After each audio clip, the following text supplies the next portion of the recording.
Hi, I'm Christy with Drop the Mask, and I've got Dwyane Morton with me today.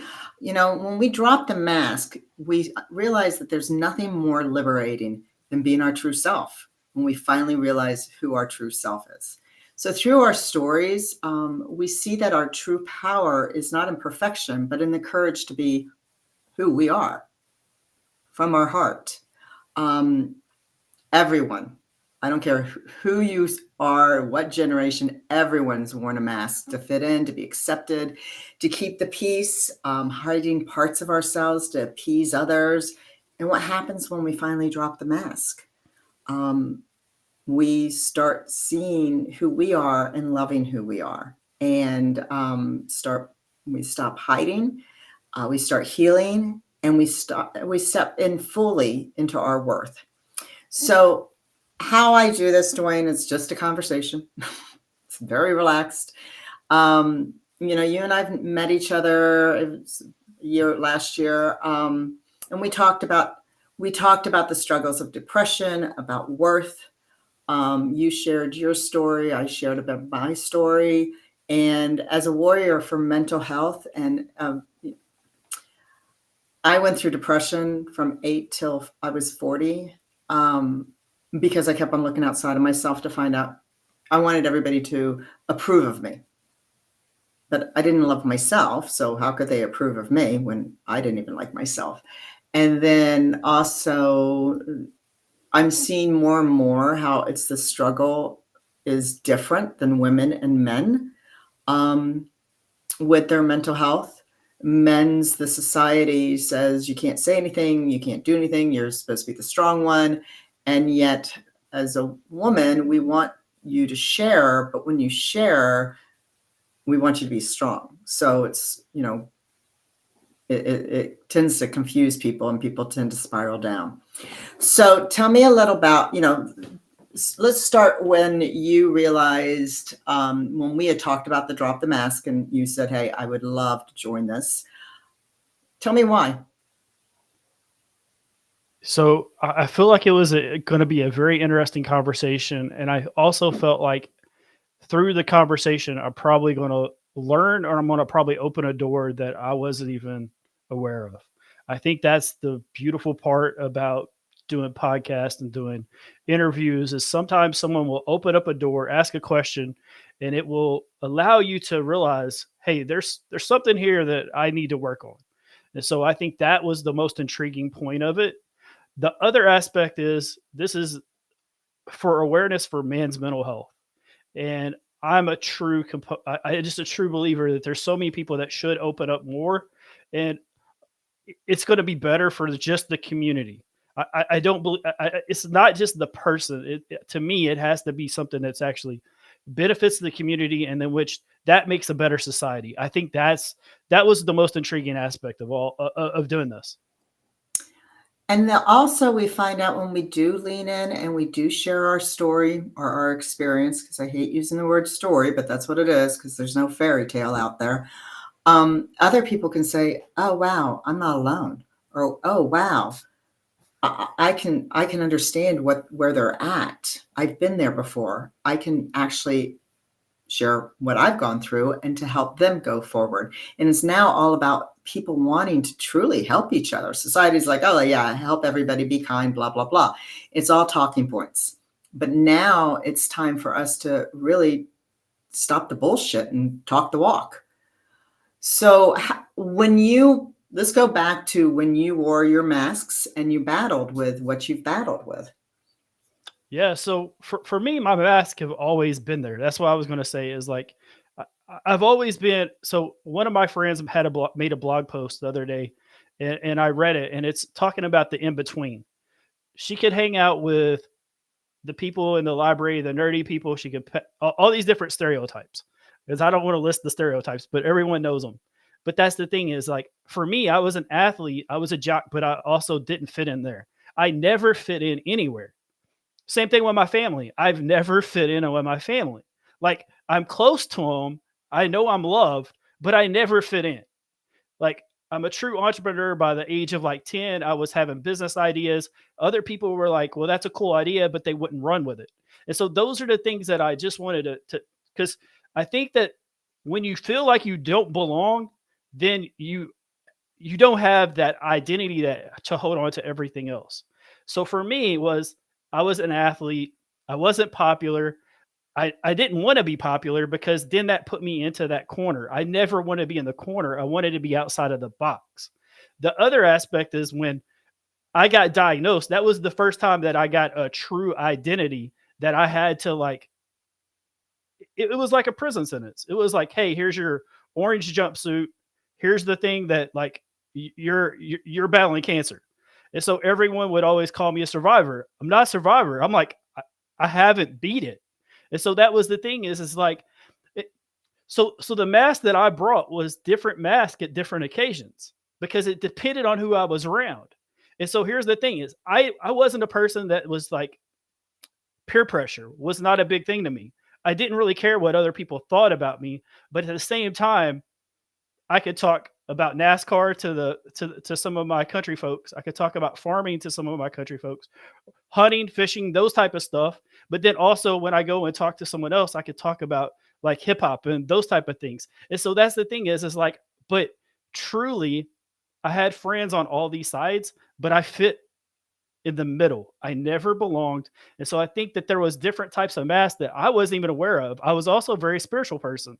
But when I was doing the church stuff, the spiritual stuff, and being the person that was in the pulpit, I never fit in with that crowd because they were like, well, you can't hang out with this person. These were the people who were my true friends.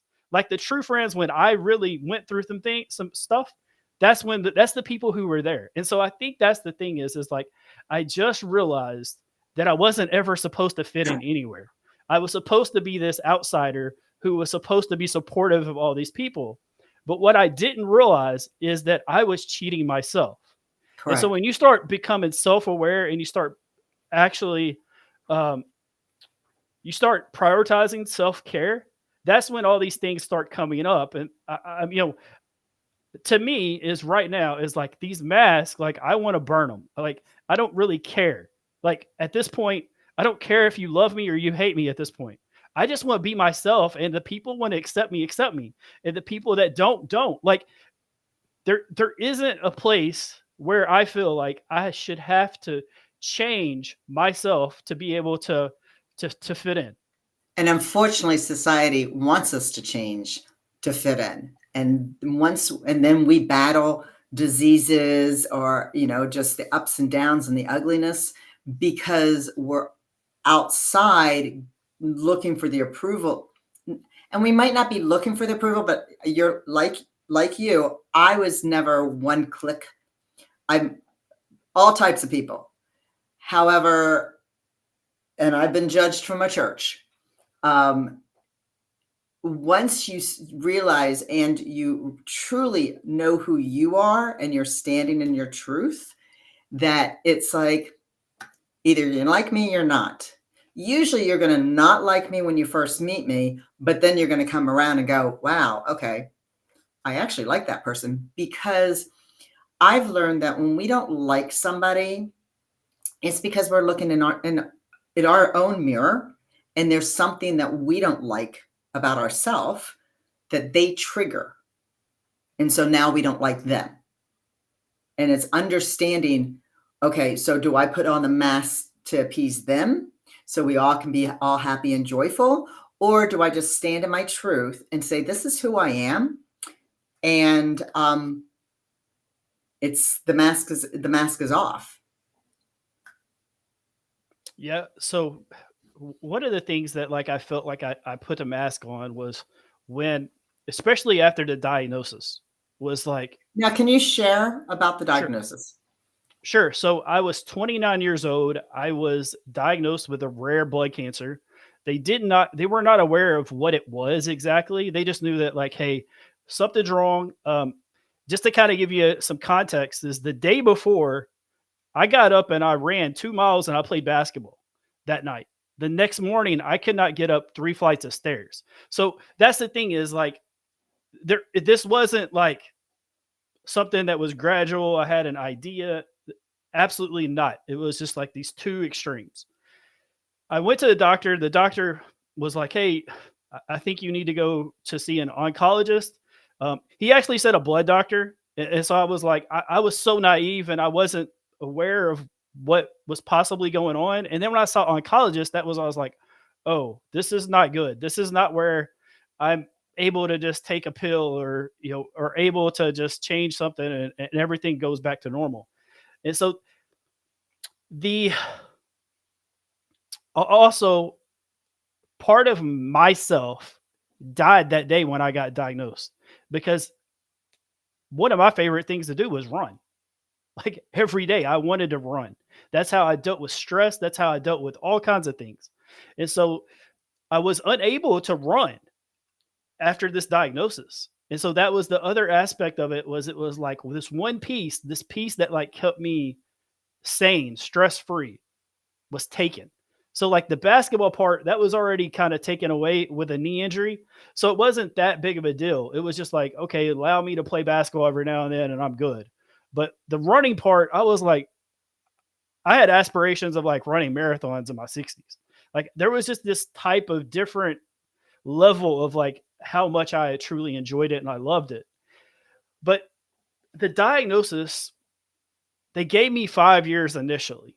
And then later on, the 5 years went into 15. I was 29 years old, Christy. Like as soon as I was diagnosed, I was like, okay, I'm gonna make all these type of changes, and hopefully something will fit, and then we'll fix everything. The other aspect is I felt in my heart of hearts that I needed to make a change, and when I realized that even my most self-disciplined way, I couldn't get out of this, and it just slowly started deteriorating my excitement for life. The things Yeah. that I was like, oh, okay, I want to do this. Like, the other aspect of me is I didn't want people to carry my burden. At that age, I was like, so I didn't go have a wife. I didn't have family, no kids. Like, so I just was like, hey, I'm not going to have a relationship. And so there was these other aspects of even as a man that like we need, right? Right. Right. And I was just like, okay, we're Xing this out. Forget it. We're Xing this out because I don't want someone else. Like, I'm not going to be here very long. Why would I do that? And so that was the biggest part about the diagnosis that really made me be like, hey, I put that mask on to be okay. I wasn't okay. I never was okay. But I had that mindset, Christy, that I felt like if I do these mindset things that I know work, do these little small, consistent things, I'm going to be better off. And then eventually, like, I felt like, hey, I'm going to die. Like, and I knew that in my heart of hearts, like, hey, but I wanted to give it my best shot out of the gate. And I did. And then it just slowly, like, I realized, hey, I had to be content because this was not getting better. This was getting worse. And so I So do put you on think do you think you're giving yourself the satisfaction of putting that mask on and saying, "Hey, I'm going to be okay," instead of saying, "Hey, this is not working for me. I'm not okay." I think that I think there was two masks. I think there was masks for people that were close to me to let them think that I was okay. And I think Mhm. there was another mask for myself to be able to say, hey, we've done some epic stuff. Like I'm a former international basketball player at the age of 19. So I was like, okay, did I accomplish my dream early because I wasn't going to live very long? And so that's Right. what I thought the whole time. I was like, okay, I guess I got my trade off. I accomplished my dream. So maybe that was the trade off. But there was just these different aspects. I feel like there's these layers of masks that I've had to use because, you know, even financially, Christy, like I struggled. People don't realize like how much work I did not do in the 18 years that I was misdiagnosed. We did the math the other day and it was like if I would have stayed at that job making the same amount of money, it was $1 million that I missed in potential earnings. So there's no money that went in my social security, no money that went into my 401k. So those type of things. And also like I liquidated my 401k and did bucket list items because I thought, hey, I only had 5 years. Right. And Right. so that's the other aspect that like I feel most people don't understand about my journey is that like I am back to basically square one with a clean slate, but I don't have the resume that I had in the past. I don't have these type of things. I have the relationships. Right. And so that's the other thing that which And is those are a lot, I think, are more priceless than your resume, because yes. that shows the connections that you can make. And they did they start seeing you dropping this mask and still seeing who you were, but more transparently and authentically? Yeah. So I've been really good with relationships, with relationship marketing, but also Christy, one of the things that I got into was network marketing. I didn't have an able body, so I went and found able bodies. I Right. worked on building a legacy for others because I knew I didn't believe I was going to be here. So I was like, that was my motivation, create some type of legacy, create something for others because I knew I wasn't going to be here. And so there was these different things amassed that I feel like just even as talking to you, some things are coming up that didn't even 30 minutes ago I wouldn't have been aware of. And so that's the beautiful thing about doing this when you're peeling back these onion layers Yep. and you're like, oh, I have this that I have to work on, or I have this. Um, for me, I felt like my body betrayed me, but ultimately I betrayed my body because I wasn't getting enough rest.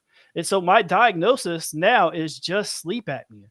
That's what I had the whole entire time. So the whole time you didn't The have this rare cancer?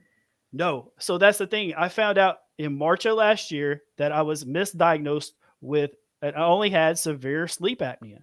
And so that was the aspect. It was just like, okay, I could have been finished. We could have been fixed in 2 months. And I've had this 18 years where I thought I was going to die. Like every day I would wake up and just be like, okay, Lord, thank you for giving me this day. It, and every night that I would go to bed, I would be like, okay, I might not wake up. So like, I'm grateful for whatever I've been able to do and the people impact that I was able to create. So, and I'm going to make the assumption that you can't do a lawsuit or anything like that. Somebody took 18 years away from you, Yeah. plus So money, plus time. yeah. So that's the other aspect I did look into it. I've had attorney friends that looked into it for me. I went even outside of them and they're like, the way this will work is you'll spend 10 to get $6 back. Yeah. It just doesn't make financial sense, but also I don't have it to go out and pursue it. But the crazy thing in the way this works is the insurance companies will get reimbursed first before I would even get anything. And so just think Right. about 20 years of of medical, 18 years of medical bills. So that's Yeah. the thing is, So do you sometimes wonder, I mean, this is how I am when you're going through a really rough patch in life, and life has the ebbs and flows, and sometimes it's just truly, truly fucking shitty, where it's so dark there. And you and I, our faith is very strong, so we know that the light is there. But when it's dark, it's still dark. But when we get out of where we were, at least for me, I can look back and see where I was before it happened and be so blessed of where I am now, even through all that crap. yeah. So there's things that there. So if someone said, here's a pill, you could go back and not go through it, or take a pill and be where you are, or do the red pill, blue pill type thing, and you can go back and fix it or not. I would choose not to, and that's a tough decision. But I feel like there was so many lessons that I've learned through the thing, and even I feel like I just built so good of relationships. So just to let you know, Christy, is like I mentored in Jim Rohn's mentor tree. My mentor was mentored by Jim Rohn and mentored Jim Rohn in speaking. So he basically poured into me when I was like, why is this man giving me this opportunity? There's so many other people that he should be blessing because I'm not going to be here. And so Right. there's these other aspects. I did things with the Leukemia and Lymphoma Society and helped them raise a lot of money. And the thing was I was like, and now I look back and I'm like, why? And honestly, these were lessons I needed to learn for later on in life. So one thing that I read the other day was most millionaires don't become millionaires until they're 57. So Exactly. so I can be dead broke right now, but the route to where I feel like I still have 9 years Well, to be where. look at Kentucky Fried Chicken. The guy was like in his 80s, I think. I mean, to look at where you can go, but look at everything that you went through and you did and you learned, and now you don't have that mask on. You are very transparent and you're very open. We're in a place now that, and I'm on that bandwagon on mental health with men, of the suicide rate, the suicide attempts, the suicide rate. Men can't. They're not supposed to drop their mask. They're not supposed to be depressed. They're not supposed to talk. And since I've known you, you're very vocal. You don't hold back of what you've done, and understanding. And that's refreshing, because that's how it should be. I mean, this is the reason why it was suggested that I do this podcast, because not only because I'm very authentic, and I wore masks for years,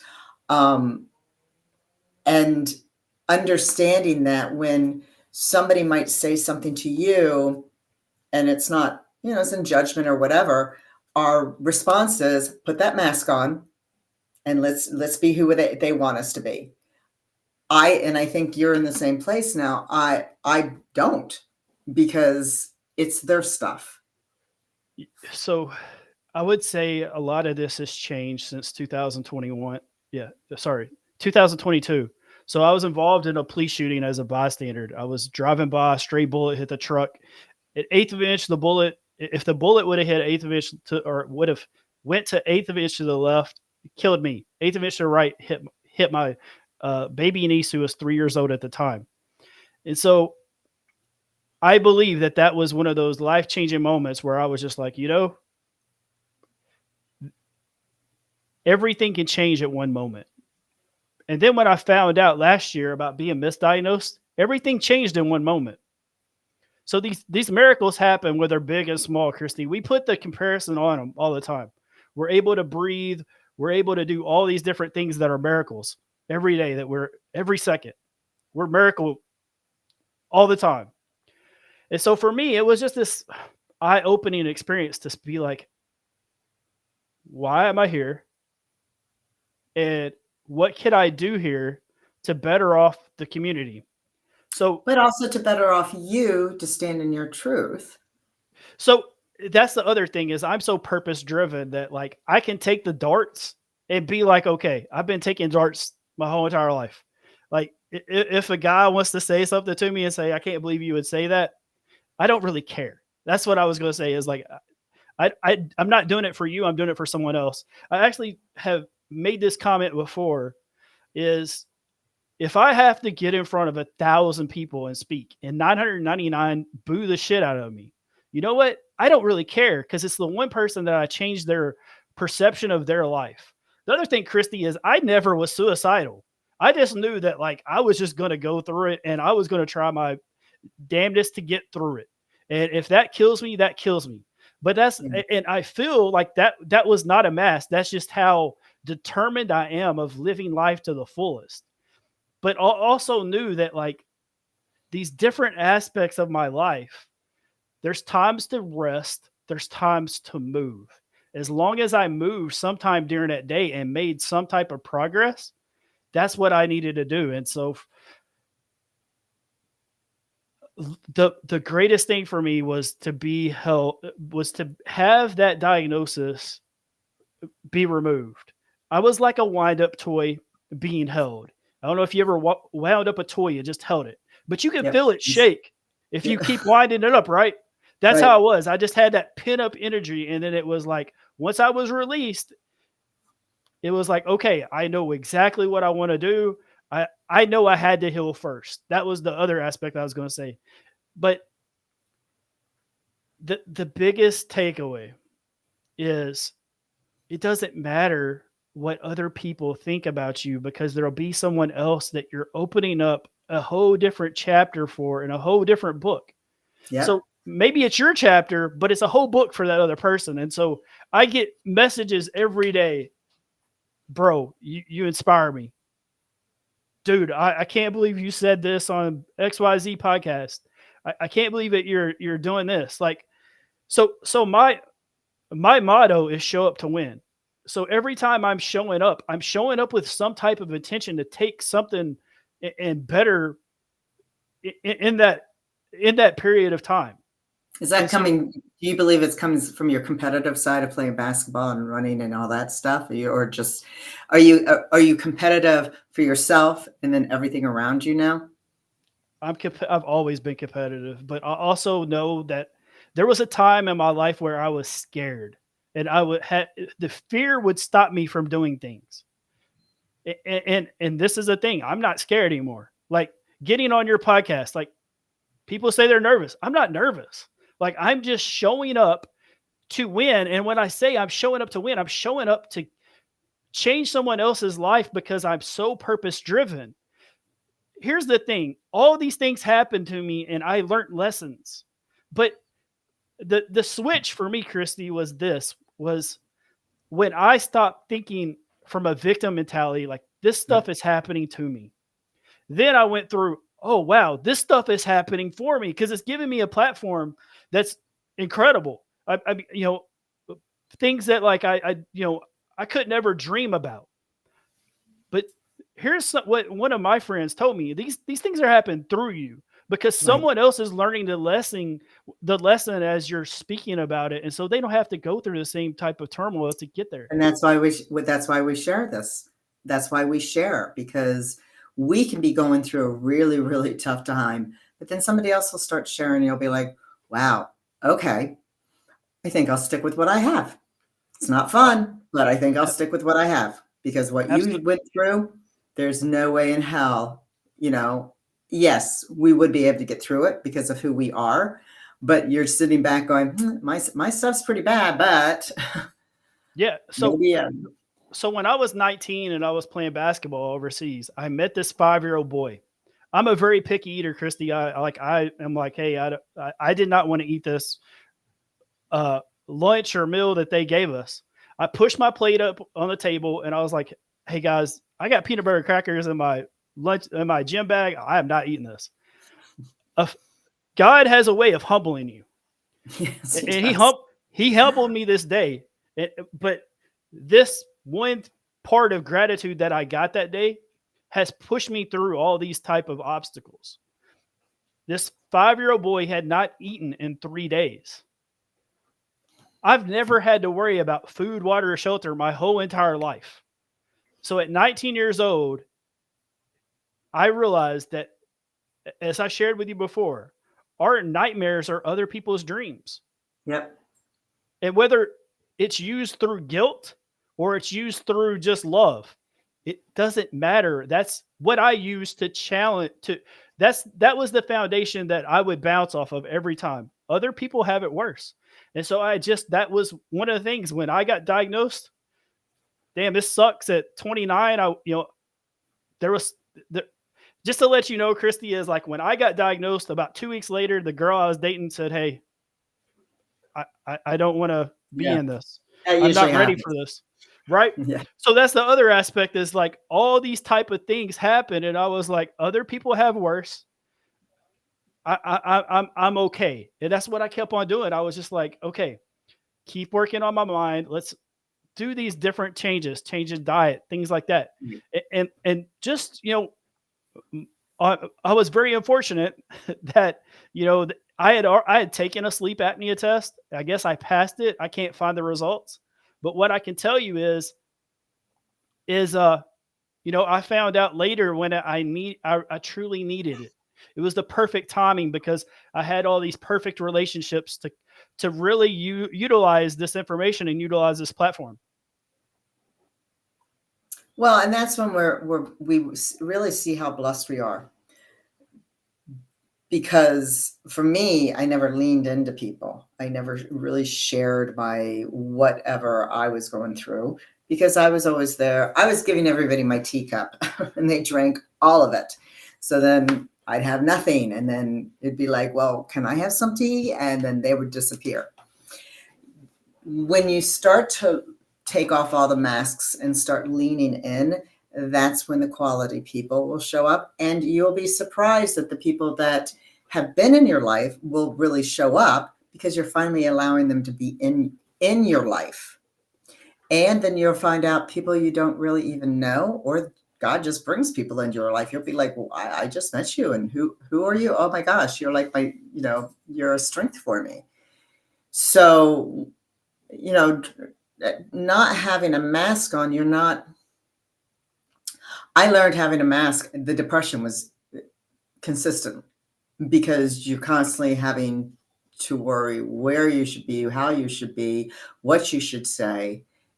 And it's weird because I was never one that attacked. Sometimes I still don't, but it tends to work in the benefit after people are like, she just said that, and I'm okay. And then it works out for everybody because I open up the conversation. But I've learned that now that I don't wear a mask, I don't get bothered when people judge me. I don't feel like I have to justify who I am because I'm not who I was yesterday. We're constantly, because I help, my one business is helping job seekers, and people hate change management. They just hate that word. And it's like, well, companies, if you don't change, they're not going to grow. If they don't, switch it around, they're not going to grow. Well, we have change management in us. If we stay the same, we're not going to grow to evolve to become who we can be, the possibilities that we can be. I mean, I left college with a 0.01 after 2.5 years in the 1980s. Didn't do well in high school. Partied a lot and everything. But now it's like I can look at people's businesses and tell them how to brand it. I talk to C-suites, how to coach them. It's like, well, where did this come from? Because I finally saw everything that I would have probably been an A student in school. But when I was younger, I didn't think I was worthy. I didn't have that worth. So when we drop those masks, we start seeing those worths. Your self-worth came through, and then you realized, oh, I have this great idea. And the thing is when you were talking, when you start paying more attention of being aware of yourself, and you prioritize the self-care, that's when your frequency changes, and then you start attracting the other type of fish rather than the carp or the catfish, the low frequency stuff. Yep. And so for me, I've always been kind. I've always done stuff with love and kindness.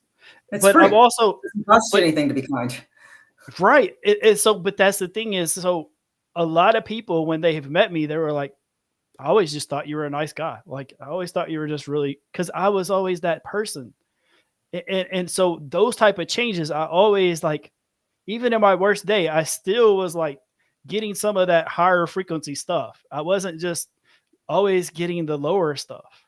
And so for me is like, the type of adversity that I went through, this is the mask that I would say is probably the last one I'm taking off right now with you. Well, I appreciate that. One of my biggest issues is I did not do any of this to myself. Other people that have had some types of obstacles, they've placed that boulder in the road. The police shooting, that's not right. I take ownership of going left rather than going right. But like, that's not because of me. Right. The other thing is the misdiagnosis, that is still not on me. And so that's the thing is like, I take ownership with the certain aspects that I had to control. But the one thing that I will just say that is the biggest mask that I'm taking off now is like, I don't understand why other people don't realize I haven't done this to myself. Like, these Do are you, things so that have, people, so people actually well, because that's again, they're looking in their own mirror, that people are insensitive and say, well, you did this all yourself. No, I really didn't. I was sick and I was misdiagnosed. I was in the wrong place at the wrong time. But that's really Christy, insensitive of how people are, so and it's hurtful. so when so the other thing is I missed weddings, funerals, all kinds of like different types of engagements that I'd love to have went to, holiday parties that my friends invited me to, and people would come at me and be like, "I can't believe you wouldn't just risk it because, like, hey, I wanted you to be at my wedding, or I could, I wish you would have just risked like possible death for this." And like, I'll just go ahead and tell you, like, it's the same thing that what was going through COVID. I got so much stuff because I would not take a shot, and my doctor would tell me, he said, "Dude, you're susceptible to blood clots. There is no reason for you to take a shot." I cannot tell you how many times that some members of my family were like, "Well, you should just take it for me." Like, what kind of, and But that's the that's the absurdity. mentality, especially with Yes, the shot, and yeah. correct. But I'm just trying to, I'm trying to layer this so other people can get a better understanding. This is the way it's been throughout my whole entire journey. It's like, oh, one of my friends is like, we were on a walk and I was like, "Hey, dude," I was like, "We got to stop because I can't breathe." Right. And they're like, "Oh, it's just a couple more blocks." I was like, "Dude, it's not, doesn't matter if it's a couple blocks." I've had friends who were in, and they were like, "Hey, dude, like let's go walk rather than drive the car because it might have a hard time finding a parking place." And I'm like, "Dude, I barely went and got my own groceries at one point. I had to get a Right. handicap parking tag." Like, and that's the things, Christy, is like I would feel the guilt trip of that, and I'd feel the part where I felt lesser than. But the thing is it wasn't Dwayne that was thinking he was lesser than. It was the other people behind me that I felt like were my friends and my best friends and family members that felt like I was lesser than. Exactly, and we take that on. We take that Yes. on when they're saying you're lesser than. I've been through it too, and where it's just sort of like this is now where you sit back and go, you know something, they didn't know any better. They didn't know what to say, and I forgive them. I won't forget, but I forgive them because us getting where we, just hold on to it and not forgiving, that's on us. They'll not even remember because they don't know what to say. They don't know what it's sort of like if somebody committed suicide and you'll get, well, that was very selfish of them. Okay, I don't think that they were thinking about that. Or they should have gotten help. Don't think that they were thinking about that either. People tend to not know what to say, especially when you're starting to take off that mask. And that scares the shit out of people. Because as much as everybody's like, "Oh, I'm authentic," and yes, it's a word that gets used all the time. I'm fortunate that I had a business years ago, and my business coach was like, "No, Christy, you're the most authentic person around. What you see is what you get." Sometimes it wasn't the best thing. I was known, my father used to say that I was like a burnt marshmallow, very crispy on the outside. So it was very hard to, not really great to get into it. But once you got into it, it was all mushy and everything like that. I for me, I had to work very hard to get that crispiness off. And that has made a lot of people uncomfortable because they'll be like, "Well, you used to be this way. Oh, okay, well, I'm not that way anymore." So your friends saying this and saying that, they don't understand because they're not walking in your path. And this is where the judgment comes in, that people have to realize you always treat somebody the way you would want to be treated,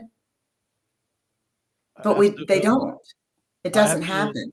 I absolutely live my life by that motto. It's like So do I. I want people. I do unto others as I wish others would do unto me. I don't know what your age I heard it, but I was like, immediately, I was like, that's what I want to do. And I do that, and I've done that. And so the other aspect too, Christy, is like just the financial stuff. I mentioned like if I would have been, is I have friends who, since I've came out and said, hey, I like been misdiagnosed, like I don't get the help that you would think I would get from the people that go out and blow money all the time and like don't think anything about it. And like I'm just like, okay, there's an aspect of like,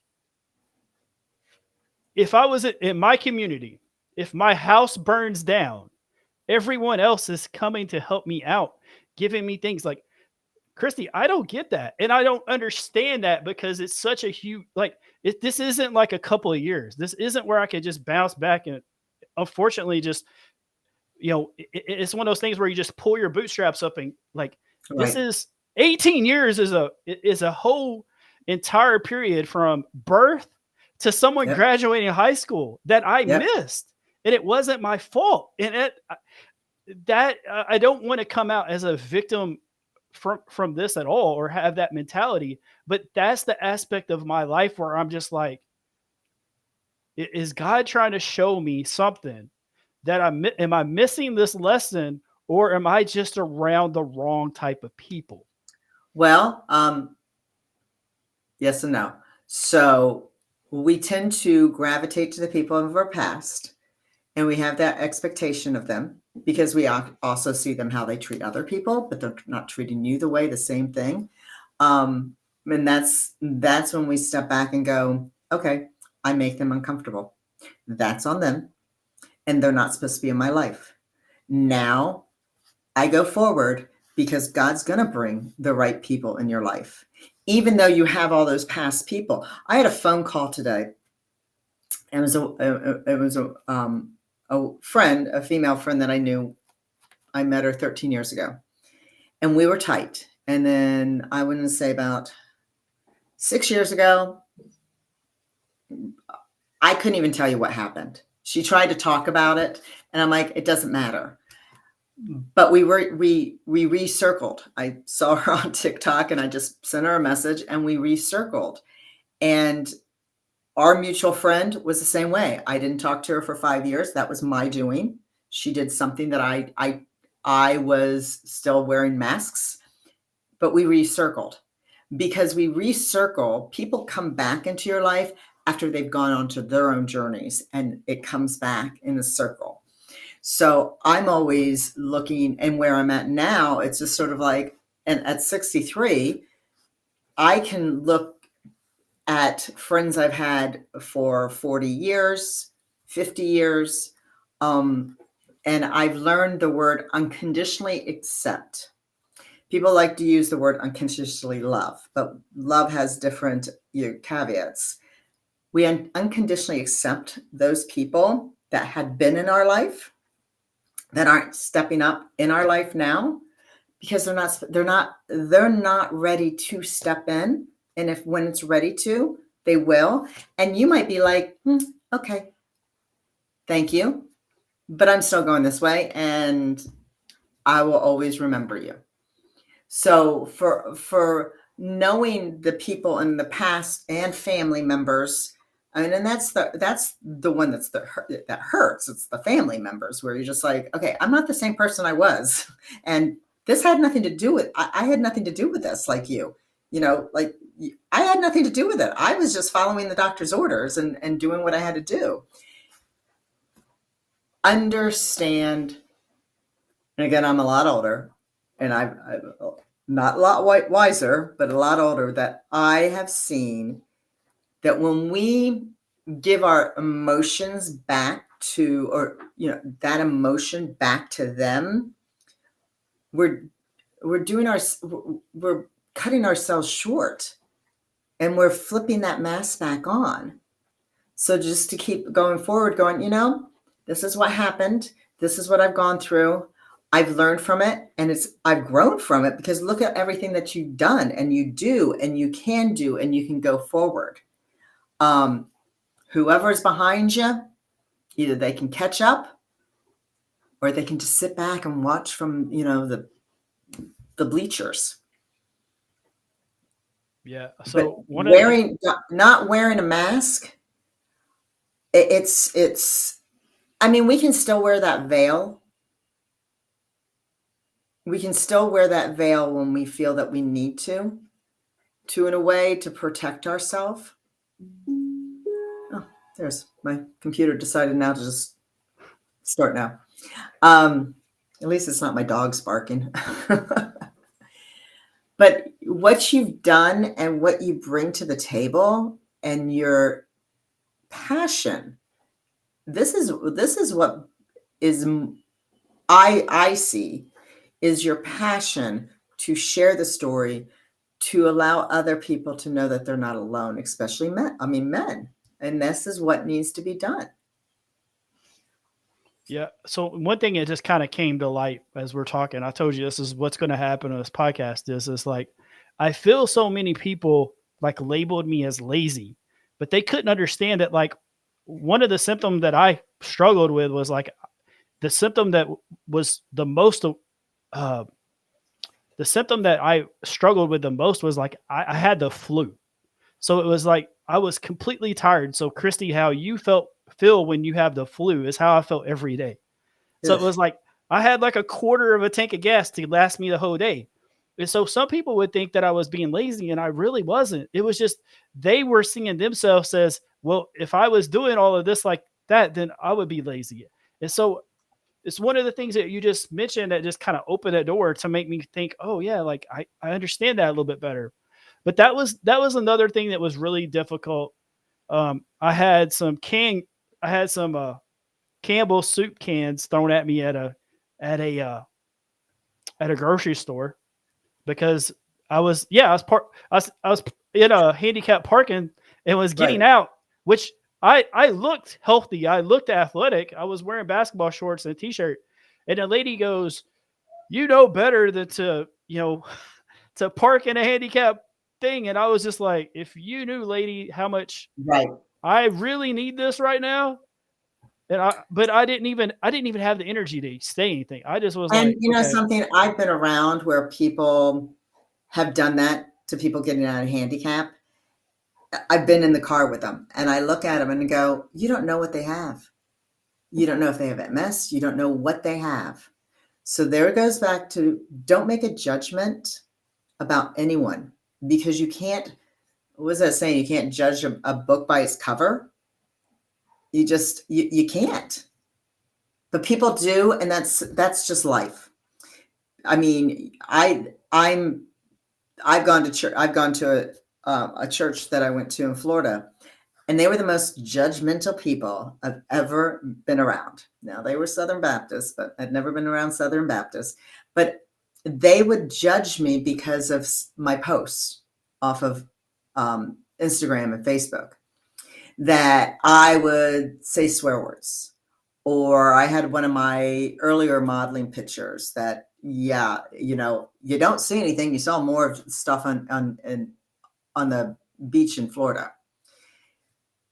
But they judged me and it was very uncomfortable. But then I realized, something, that's their devil. That is their devil. And so when we get these people that judge us or make comments, we take a breath and we give them grace.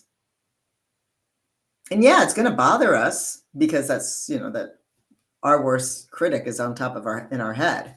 But it's learning how to shut that off and just saying, something, I'm not going to be who they want me to be because that's not who I am. yeah. So that's the other thing is like I've had people ask me about the doctor. So just to let you know, Christy, there was 7 doctors. The 7th doctor is the one that released me. Wow.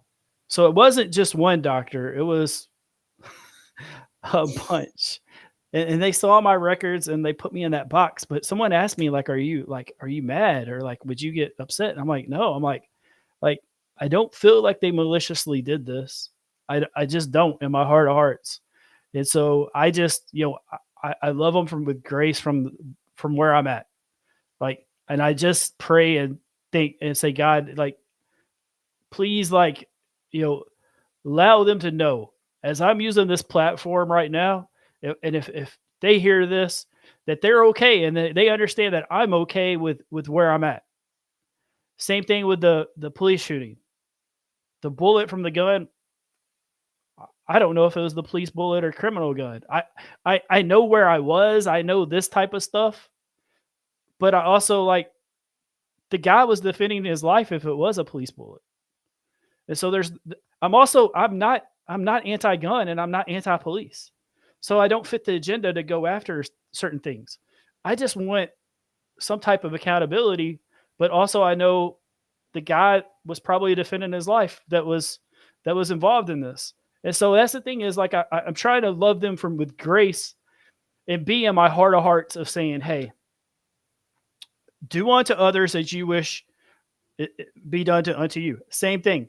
So these two huge stories that have shaped my life have given me some type of obstacle, PTSD, and survivor's guilt from this part.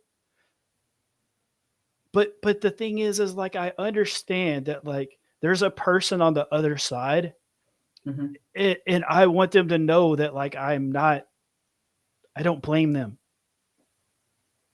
I don't, and I just I've had so many people say, I know you like deep down you got to be pissed off, and I'm like, about the situation, yes, but about the person, no. Like I don't think that was their daily Intent. go.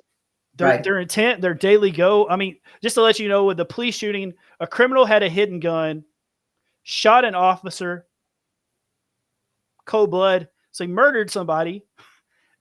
The other officer's shooting back because they're exchanging fire. Like, do I not want that guy to defend his life?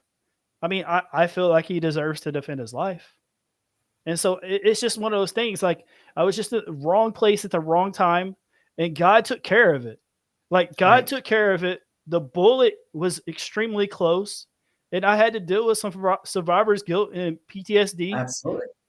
But what I'm able to do is I'm able to share this story and help other people.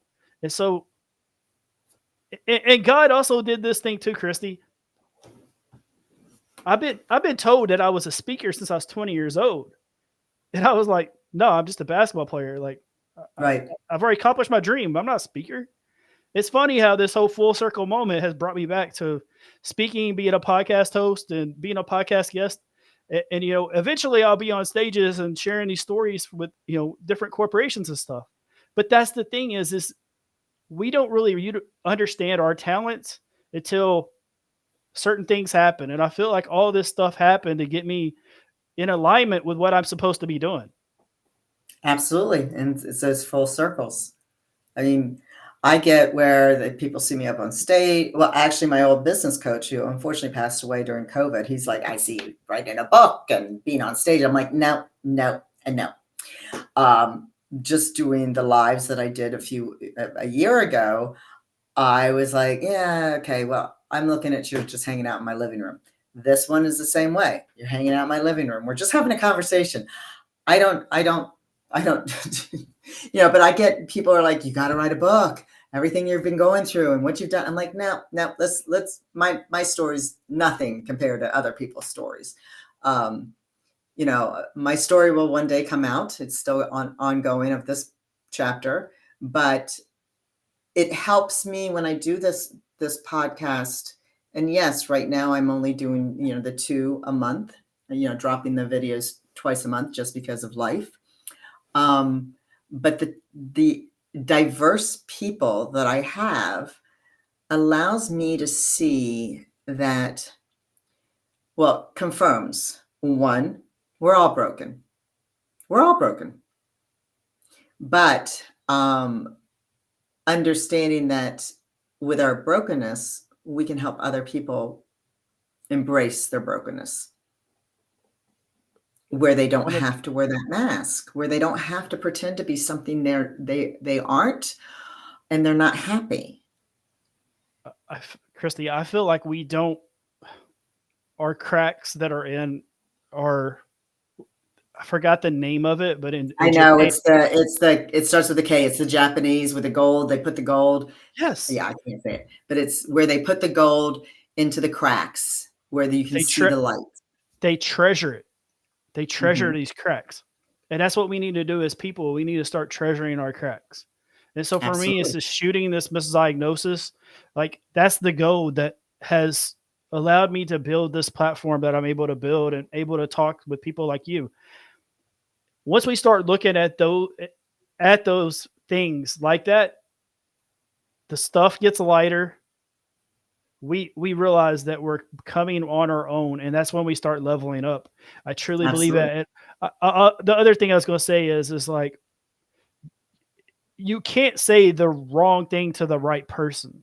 So the people that's going to pick up your book, they're the right type of people for your message. Same thing with my book. I My haven't written book a is book yet. That's no, not but I that's was just that's what I'm saying is the book that you're going to write and that people are going to buy, they're going to be like this. It's the same thing with me. It's like I'm 3/4 of the done with the book. Honestly, two of them. But the thing is, it's going to be the right message for the right type of for yeah. those people. And so everybody has that story, but as you're telling it, it'll end up opening the correct doors for the right people. And so that's kind of my challenge for you because I know you'll have a fantastic book, and I'll be one of the first people to buy No, I it. appreciate that. So I just do it on my Facebook and my LinkedIn, my little journaling of whatever I feel like it comes to my head, and then I just blow it out, and people like it. If they don't, I don't really care. It's just sort of my journal place to do it. Um, because for me, I don't think that I'm that. I don't want to say I don't want to say I'm that interesting. Um, I am. I've had a shit show of a life. But I've had a good life because it goes back to would I change anything in my life? Absolutely not. There's no way because I wake up every morning and I don't have to put on a mask. I don't have to dress a certain way. It's me. It's all about, and that's not being selfish.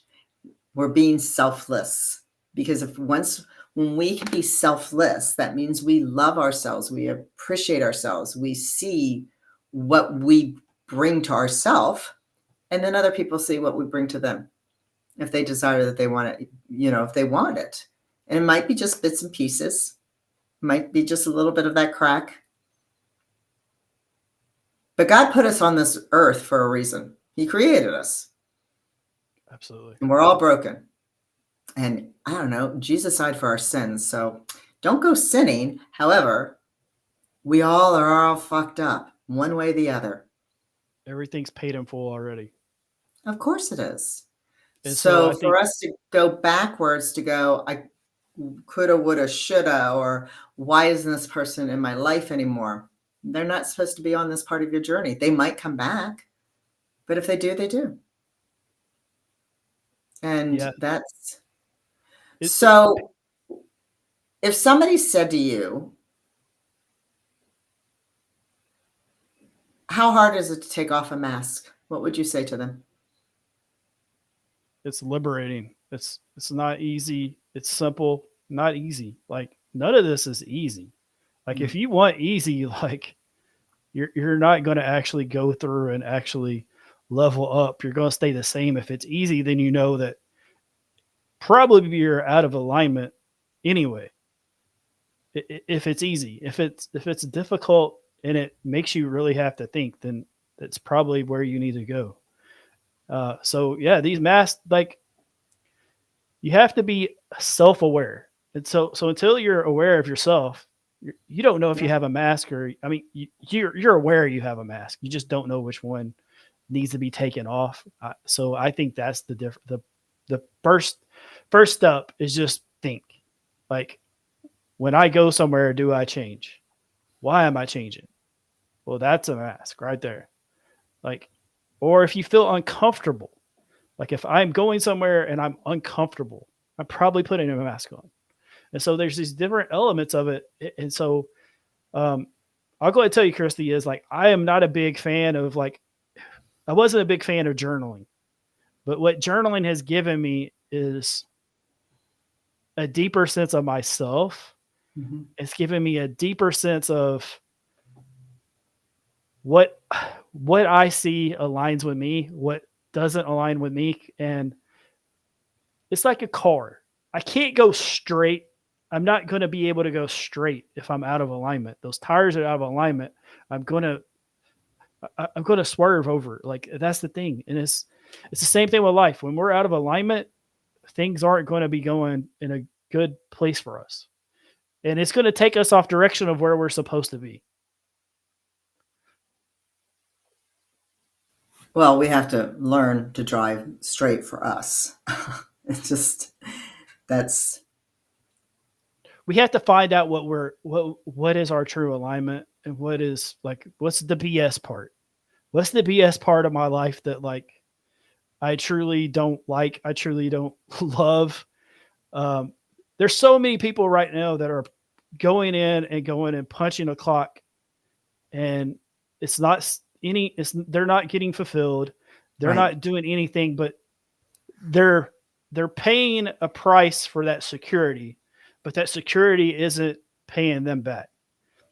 If you're secure in whatever you're doing and you don't own it, then that means You're that not there's that something you're definitely you're not not secure. secure. Right. You're nope, nope. And if you work for somebody that says, "Oh, we're like family," you run because family does tend to leave you as well, Yeah. and they're going to judge you, and they're going to get rid of you. Um, well, I appreciate you coming on. I asked the audience one subscribe because very diverse guests. You're going to have all types. But aren't you tired of hiding behind that mask? Aren't you ready to show people who you are and start healing? So let's drop the mask together, and because you're powerful. So it's ready to show the world how powerful you really are and own that. So thank you. I appreciate you coming on, Dwayne. Oh, you're welcome. Thank you. And thank you so much to the listeners for giving us their time. I think it's one of the most important commodities. So them giving it to us, appreciate it so much. Absolutely.